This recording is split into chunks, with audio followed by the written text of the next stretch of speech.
E aí, turma, bem-vindos à nossa aula. Hoje a gente vai fazer algo incrível e transformar a nossa Lusa em uma verdadeira máquina de prever o futuro. E não, nada de bolas de cristal por aqui. Nós vamos usar o poder absoluto das equações da cinemática.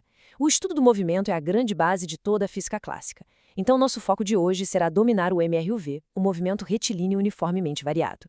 Pense nisso não como um monte de matemática chata para decorar, mas sim como um kit de ferramentas poderoso que nos permite literalmente mapear e antecipar, com precisão cirúrgica, os próximos passos de um objeto numa trajetória reta. O nosso roteiro para a aula de hoje é super direto. Vamos começar revisando a intuição do MRUV, depois entender a aceleração como nossa ferramenta principal, passar pela equação da velocidade, focar de verdade na equação da posição, encarar o desafio dos ciclistas na prática e, para fechar com chave de ouro, a equação de Torricelli. Bom, direto para a nossa primeira sessão, vamos revisar a intuição fundamental por trás do MRUV. Como a gente viu nas nossas aulas anteriores sobre a aceleração escalar média, as coisas no mundo real aceleram e desaceleram o tempo todo, certo? Então, vamos aplicar essa base a um cenário bem específico. Olha só essa comparação. Do lado esquerdo, a gente tem um movimento uniforme, o famoso MU. Nele, a velocidade fica exatamente igualzinho o tempo inteiro, o que significa que a aceleração é rigorosamente zero. É o movimento mais simples possível. Agora, do lado direito, no MRUV, a coisa fica bem mais dinâmica. A velocidade está sempre variando. Só que, e aqui está o grande truque, a taxa em que essa velocidade muda, ou seja, a nossa aceleração, é essa sim uma constante inabalável, sempre diferente de zero. Para visualizar isso melhor, antes mesmo de jogar qualquer álgebra pesada no quadro, deem uma olhada nessa tabela. Acompanhando o cronômetro, a cada segundo que passa, 0, 1, 2, 3 segundos, a velocidade sobe num ritmo perfeitamente uniforme. Ela vai de 0 para 2, de 2 para 4, de 4 para 6 metros por segundo. É justamente esse salto exato e repetitivo a cada intervalo igual de tempo que define o coração do movimento uniformemente variado. E isso nos leva à seção 2, a aceleração como a nossa ferramenta base. Para a gente conseguir construir nossas equações e prever essas trajetórias, a aceleração é o tijolo fundamental. A gente precisa ter certeza absoluta do que um número como 2 metros por segundo ao quadrado significa na vida real. No fim das contas, a aceleração mede o quão rápida a velocidade de algo está mudando. Então, esse valor de 2 metros por segundo ao quadrado simplesmente nos avisa que a velocidade do objeto está ganhando exatos 2 metros por segundo a cada único segundo que passa no relógio. É literalmente uma taxa calculada sobre outra taxa. Mas claro que no mundo real as coisas não vão apenas acelerar infinitamente, né? A gente precisa entender o que os sinais algébricos querem dizer fisicamente. Um movimento é chamado de acelerado quando a velocidade e a aceleração têm o mesmo sinal, ou seja, estão empurrando para o mesmo lado. Por outro lado, o movimento é retardado quando os sinais são opostos. Imagina só frear um carro numa pista reta. Para parar com segurança, o freio tem que aplicar uma aceleração constante negativa, que vai brigar diretamente contra a velocidade positiva do carro. Agora vamos para a seção 3, conhecer a nossa primeira ferramenta matemática, a equação da velocidade. Com a aceleração totalmente dominada, apresento a vocês a primeira grande função horária da aula, que serve para calcular a rapidez daquele objeto em qualquer momento do futuro. Olha como essa relação linear é elegante. O v é a velocidade final, e ela vai ser igual à velocidade inicial, o nosso v0, mais a aceleração multiplicada pelo tempo que passou. Galileu Galilei foi um dos primeiros a sacar isso, sabiam? Ele estudava planos inclinados e percebeu que as esferas que desciam pela rampa ganhavam velocidade numa proporção exata em relação ao tempo.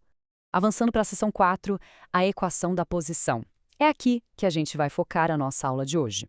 A gente não quer apenas prever o quão rápido algo está indo. Nós queremos prever exatamente em que lugar do espaço esse objeto vai estar. E é aqui que a mágica matemática acontece. Pensem comigo. Lá no movimento uniforme, a distância crescia de boa, de forma constante. Mas aqui no MRUV, a velocidade está mudando sem parar. Se a velocidade aumenta o tempo todo, a distância que o objeto percorre num segundo é muito maior que a distância que ele percorreu no segundo anterior. Uma equação linear simples não dá conta de mostrar isso. É totalmente lógico e matematicamente necessário que o tempo apareça ao quadrado na nossa fórmula para capturar esse efeito composto. E aqui está ela, a majestosa função horária da posição.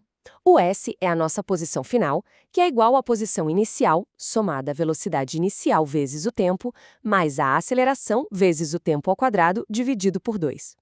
E o que é sensacional aqui é que, por ser uma função do segundo grau, quando a gente coloca o espaço e o tempo num gráfico, o desenho é sempre uma parábola. Aceleração positiva, parábola sorrindo, virada para cima. Aceleração negativa, parábola virada para baixo. É essa belezinha aqui que ajuda a projetar desde semáforos de trânsito até sistemas de frenagem. Chegou a hora de colocar a mão na massa. Seção 5. O desafio dos ciclistas. A teoria é linda, mas a física se consagra mesmo é na hora de resolver um problema prático de prova. Vamos aplicar tudo isso nesse cenário de uma competição de ciclismo. Temos um ciclista inglês lá na frente, liderando de forma constante a 22 metros por segundo. Mais atrás, o ciclista brasileiro decide tentar a ultrapassagem e aplica uma aceleração de 0,4 metros por segundo ao quadrado. A pergunta de $1 milhão é, usando as equações do movimento, quanto tempo leva até o instante exato em que o ciclista brasileiro alcança o inglês? O passo mais sagrado para desvendar qualquer problema de cinemática é organizar os dados. O ciclista inglês está num claro movimento uniforme, já que a velocidade dele é travada em 22 metros por segundo, sem aceleração. Já o brasileiro começa o ataque com uma velocidade inicial de 24 metros por segundo e, como ele está acelerando a 0,4 metros por segundo ao quadrado, ele está operando no MRUV. O nosso objetivo analítico? Simples, descobrir um momento T em que a posição dos dois ciclistas é rigorosamente igual na pista. O nosso plano de ataque algébrico é o seguinte. Passo 1. Montar a equação de posição de cada um. A do inglês vai ser uma equação linear, a do brasileiro, a equação da parábola com aquele t ao quadrado. Passo 2. Igualamos as duas. Como estamos misturando um termo ao quadrado com o linear, o terceiro passo inevitavelmente vai ser resolver uma equação clássica do segundo grau. E para isolar o tempo numa equação dessas, a gente convoca quem? Ela mesma, a renomada fórmula de Bhaskara.